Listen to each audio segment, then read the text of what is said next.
Hello everyone. फिर से आपका स्वागत है मीखास हिंदी एकेडमी में। आज हम यहाँ पर देखेंगे एनसीईआरटी सिलेबस क्लास 8th विषय हिंदी, जिसकी पाठ्य पुस्तक है बसंत भाग 3, जिसमें से पाठ 2 बस की यात्रा, जिसके लेखक है हरिशंकर परसाई। आज यहाँ पर करेंगे हम इस पाठ का वाचन। तो चलिए शुरू करेंगे इस पाठ को। हम 5 मित्रों ने तय किया कि शाम 4 बजे की बस से चले। पन्ना से इसी कंपनी की बस सतना के लिए घंटे भर बाद मिलती है, जो जबलपुर की ट्रेन मिला देती है। सुबह घर पहुंच जाएंगे। हम में से 2 को सुबह काम पर हाजिर होना था, इसीलिए वापसी का यही रास्ता अपनाना जरूरी था। लोगों ने सलाह दी कि समझदार आदमी इस शाम वाली बस से सफर नहीं करते। क्या रास्ते में डाकू मिलते हैं? नहीं, बस डाकिंग है। बस को देखा तो श्रद्धा उमड़ पड़ी। खूब वयोवृद्ध थी, सदियों के अनुभव के निशान लिए हुए थे। लोग इसीलिए इससे सफर नहीं करना चाहते कि वृद्धावस्था में इसे कष्ट होगा।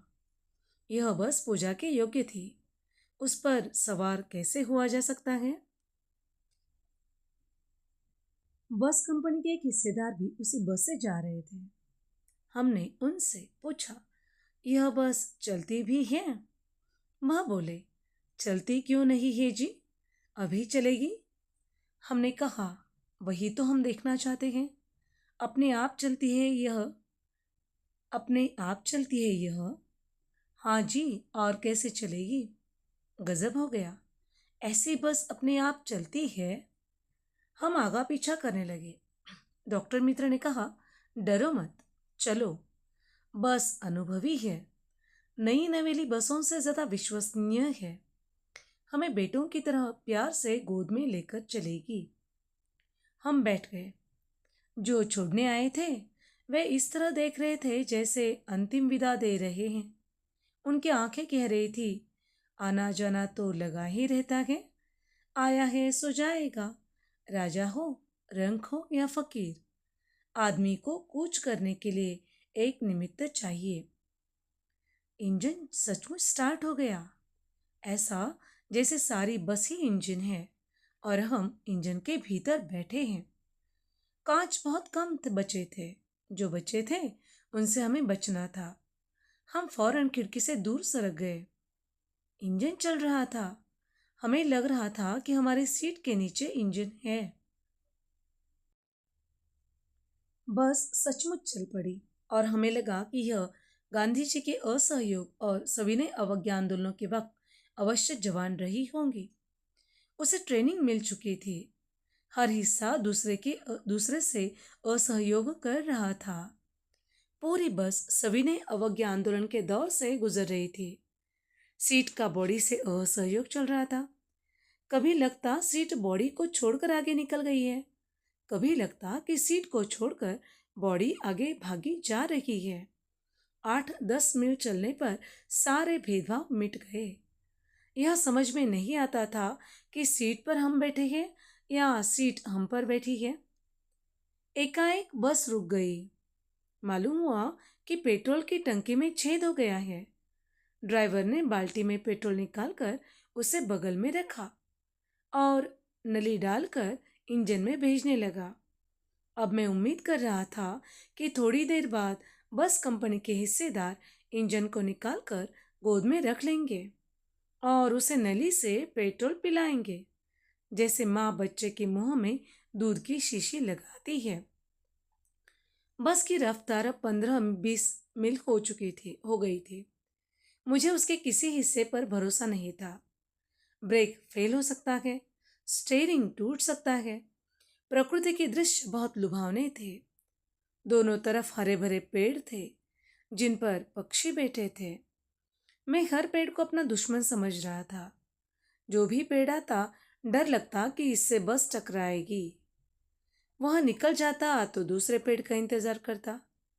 झील दिखती तो सोचता कि इसमें बस गोता लगा जाएगी। एकाएक फिर बस रुकी। ड्राइवर ने तरह तरह की तरकीबें की, पर यह चली नहीं। सविनय अवज्ञा आंदोलन शुरू हो गया था। कंपनी के हिस्सेदार कह रहे थे, बस तो फर्स्ट क्लास है जी, यह तो इत्तेफाक की बात है। क्षीण चांदनी में वृक्षों की छाया के नीचे वह बस बड़ी दयनीय लग रही थी। लगता जैसे कोई वृद्धा थक कर बैठ गई हो। हमें ग्लानि हो रही थी कि बेचारी पर लद कर हम जा रहे थे, चले आ रहे हैं। अगर इसका प्राणांत हो गया तो इस बियाबान में हमें इसकी अंत्येष्टि करनी पड़ेगी। हिस्सेदार साहब ने इंजन खोला और कुछ सुधारा। बस आगे चली।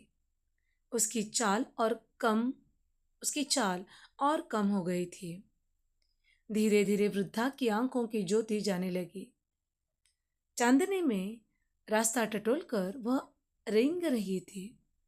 आगे या पीछे से कोई गाड़ी आती दिखाई देती तो वह एकदम से किनारे खड़ी हो जाती और कहती, निकल जाओ बेटी, अपनी तो वह उम्र ही नहीं रही। एक पुलिया के ऊपर पहुंचे ही थे कि एक एक टायर फिस करके बैठ गया। वह बहुत जोर से हिलकर थम गई। अगर स्पीड में होती तो उछलकर नाले में गिर जाती। मैंने उस कंपनी के हिस्सेदार की तरफ पहली बार श्रद्धाभाव से देखा। वह टायरों की हालत जानते हैं, फिर भी जान हथेली पर लेकर इसी बस से सफर कर रहे हैं। उत्सर्ग की ऐसी भावना दुर्लभ है। सोचा, इस आदमी के साहस और बलिदान भावना का सही उपयोग नहीं हो रहा है। इसे तो किसी क्रांतिकारी आंदोलन का नेता होना चाहिए था। अगर बस नाले में गिर पड़ती और हम सब मर जाते तो देवता बाहें पसारे उसका इंतजार करते, कहते, यह वह महान आदमी आ रहा है जिसने एक टायर के लिए प्राण दे दिए। मर गया पर टायर नहीं बदला। दूसरा घिसा टायर लगाकर बस फिर से चली। अब हमने वक्त पर पन्ना पहुंचने की उम्मीद छोड़ दी थी। पन्ना कभी भी पहुंचने की उम्मीद छोड़ दी थी। पन्ना क्या, कहीं भी कभी भी पहुंचने की उम्मीद छोड़ दी थी।